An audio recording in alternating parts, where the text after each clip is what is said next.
E aí, meu amigo e minha amiga cartoleira, como é que estão vocês? Aqui quem tá falando é o Gustavo, GSS Games na parada com vocês. Galera, tô aqui hoje, 2 dias pro mercado fechar, para trazer para vocês a nossa primeira atualização em relação ao nosso time da mitagem para essa terceira rodada do Campeonato Brasileiro do nosso queridíssimo Cartola. Sempre lembrando, galera, que nessa terceira rodada a gente que tá aqui com 128.11 cartoletas ainda está pensando em valorização, mas nesse vídeo de hoje eu vou mostrar para vocês todas as opções para quem quer pontuar, para quem quer valorizar.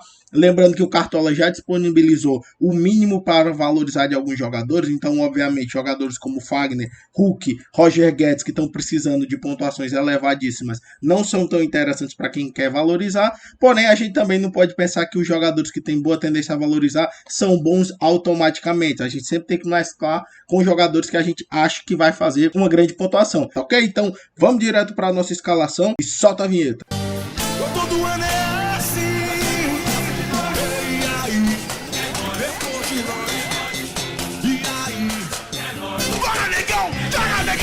Voltando aqui, galera, e vamos logo com os nossos goleiros. Em relação ao gol, existem várias opções bem interessantes para essa rodada.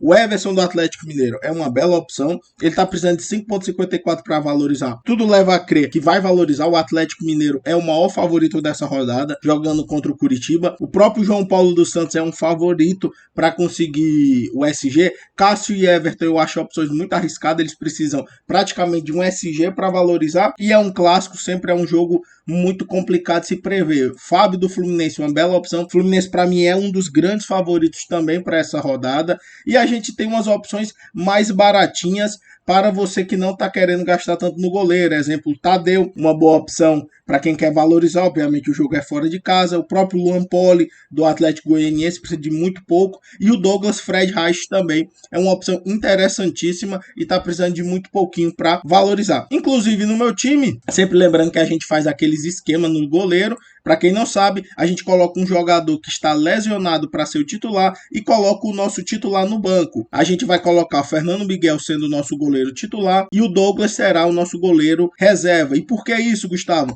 Porque caso o Douglas faça uma pontuação negativa, ele não entra em campo e eu não tenho uma chance de perder cartoletas. Caso o Douglas faça uma boa pontuação, ele vai entrar automaticamente porque o Fernando Miguel naturalmente será substituído por estar lesionado. Então foi essas nossas opções no gol. Vamos agora para a nossa lateral. Na lateral, galera, a gente tem ótimas opções, principalmente analisando os confrontos onde há um grande favoritismo. Os laterais do Fluminense, o Calegari e o Cris Silva, são opções interessantes. Eu acho que o Fluminense tem boa chance de conseguir um SG. Mariano, pelo lado do Atlético Mineiro, também muita chance de conseguir um SG, porém eu vou com certeza de Guilherme Arana, galera. Porque eu acho, em relação ao Mariano, Guilherme Arana um lateral mais ofensivo que apoia mais e pode fazer uma assistência, além de eu achar que ele vai conseguir o SG, então se ele fizer uma pontuação ali de 10, 12 já estaria extremamente bom. Lembrando que ele não é das melhores opções para valorização. O próprio Mariano tem uma tendência superior, mas eu acredito que ele seja uma belíssima opção para a gente colocar no time. E ao lado dele eu estou pensando em colocar Lucas Pires, pelo lado do Santos. O Santos, para mim, é um dos favoritos também para essa rodada e tem boas tendências a valorizar. Lembrando que ele só precisa de 2,9.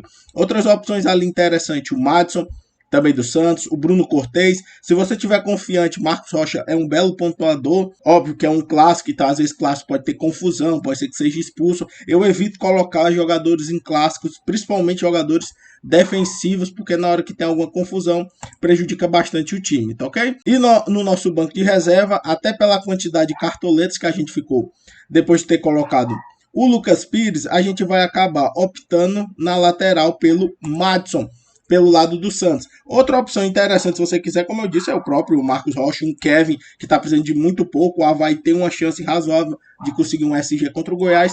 Também são opções ali interessantes para você, tá ok? E agora vamos para a nossa zaga. Na zaga, galera, a gente também tem grandes opções. Aqui, ó, Maicon pelo lado do Santos, muitos desarmes que ele tá fazendo. Júnior Alonso também, uma opção interessantíssima. Nino pelo lado do Fluminense. David Braz, uma opção também interessantíssima para você colocar no seu time. O Bressan pelo lado do Avaí é uma opção muito forte, porém eu acho que eu vou ficar ali pela segurança do Nathan Silva, galera. Ele tá precisando de só 3,92, precisa menos do que o Júnior Alonso para fazer a valorização dele, só que ele está com a média inferior também ao Júnior Alonso. Eu acho, inclusive, que eu vou fechar com o próprio Júnior Alonso. E o meu outro vai surpreender muita gente, Rafael Foster pelo lado do Juventude, um jogador que está com muitos desarmes, fez uma bela pontuação na última rodada, precisa de pouco para continuar valorizando.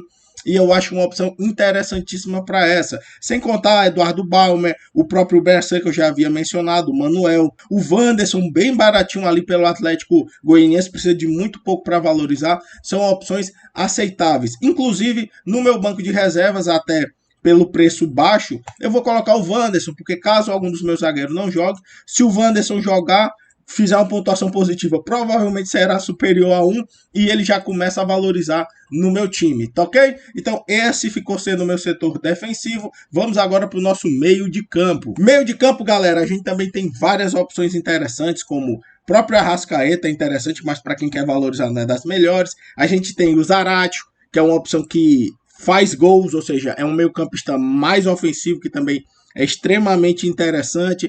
Do lado do Corinthians, eu não acho tão interessante a gente colocar os jogadores, principalmente o William ou o Paulinho, que o jogo é fora de casa, contra um Palmeiras, acho bem difícil o jogo. A gente tem um Rafael Veiga, que é uma opção interessantíssima também. Obviamente, o jogo é clássico, a gente sempre tem que ter um pouco de cuidado, mas é com certeza uma opção muito forte. Só que, galera, eu vou colocar o Wellington Rato. Para quem não sabe, o Wellington Rato, na minha visão, foi até um erro do Cartola. O Wellington Rato não é um meio de campo, ele é um atacante, às vezes um atacante de referência do Atlético Goianiense. A gente tem o Chay pelo lado do Botafogo, que também é uma fortíssima opção, também tá bom para valorizar. E outras opções ali, como o próprio Everton Ribeiro, para quem acreditar, Rodrigo Fernandes pela roubada de bola. Porém, a gente vai colocar Nacho Fernandes, galera. Não está nas melhores opções para valorizar, mas é um atacante, basicamente. O Nacho é um meia de lança, um ponta de lança. Então, eu acho uma opção interessantíssima para estar no seu time e vou colocar ele. Ao lado deles dois, eu poderia colocar o Chay, mas eu tô pensando que eu vou botar o Rafael Veiga, galera. O Veiga é uma opção também muito boa para quem quer um jogador ali do Palmeiras que bate pênalti, tudo. É um jogador de frente, pode sofrer muitas faltas, então vou colocar ele no meu time. E no nosso banco de reserva a gente está pensando em colocar o nosso queridíssimo Everton Ribeiro, galera. Precisando de 3 para valorizar, o jogo não é dos mais simples. Obviamente o Atlético Paranaense não começou bem a temporada, vem de uma goleada na Copa do Brasil, mas contra um Tocantinópolis, que é um time bem inferior a ele, fora de casa. E o Flamengo eu acho que inclusive é favorito para esse confronto, então eu vou colocar Everton Ribeiro no banco, caso alguém não jogue e o Everton Ribeiro faça uma boa pontuação. Ele entra, ou seja, no meu meio de campo, 3 jogadores com boas possibilidades de gols. Isso é ótimo. E agora, chegando no nosso ataque, a gente tem opções muito fortes como o Hulk. Só que assim, a tendência do Hulk não é valorizar e ele tá muito caro. Então não vou colocar o Hulk nessa rodada. Caleri tá fazendo gol à torta e à direita. Toca no Caleri que é gol também. É uma opção interessante se você quiser, mas não é um dos melhores para valorizar também para essa rodada. Eu vou acabar colocando primeiramente, galera, Morato pelo lado do Avaí. Um jogador que nos scouts está com muita finalização. Isso é ótimo. E o Avaí jogando em casa contra o Goiás, existe um pequeno favoritismo pelo time de Santa Catarina, tá ok? Ao lado dele a gente pode pensar em opções como o Ítalo, muito interessante, tá jogando bastante, fazendo muito gol, então é uma opção válida. A gente tem o Gabigol, que inclusive vai estar no meu time, eu acho uma aposta para essa rodada interessantíssima, porque eu acho que o Flamengo é favorito contra o Atlético Paranaense, mesmo o jogo sendo fora de casa. O Cano eu acho que não pode ficar de fora do time de ninguém nessa rodada, é um jogador interessantíssimo para o seu time. Marcos Leonardo, outra bela opção para você colocar. O Ângelo jogou muito no último jogo do Brasileirão, é uma opção interessante também para o seu time. E o Dudu, eu acho que é uma opção ali de ataque se você estiver confiante realmente no futebol do Palmeiras. A gente também pode falar de alguns atacantes do Juventude, como o Edinho, que o jogo é em casa contra o Cuiabá, tem um leve favoritismo. Essas são, para mim, as melhores opções. Na reserva do nosso ataque, só para deixar aqui para vocês, a gente vai colocar o nosso queridíssimo, cadê? Marcos Leonardo. Jogo Santos contra o América Mineiro. Se o Santos ganhar, que eu acho que vai ganhar, Marcos Leonardo é o jogador que tem maior probabilidade de fazer a diferença. Lembrando que o seu reserva pode também ser o Dudu, não teria problema algum. nenhum. E para fechar, a gente vai colocar como técnico o Barroca, ali pelo Avaí, tem tendência a valorizar e pode fazer a diferença no seu time. Capitão, eu vou colocar o Cano, porque eu acho a melhor opção que tem para essa rodada. Tranquilo? Então esse ficou sendo o nosso time, 126.80 cartoletas. Se você assistiu o vídeo até aqui e gostou, dá um like, se inscreve no canal. Se você tiver alguma dúvida, coloca aqui nos comentários também para a gente tentar sanar elas. Um abraço a todos, rumo à mitagem e valeu!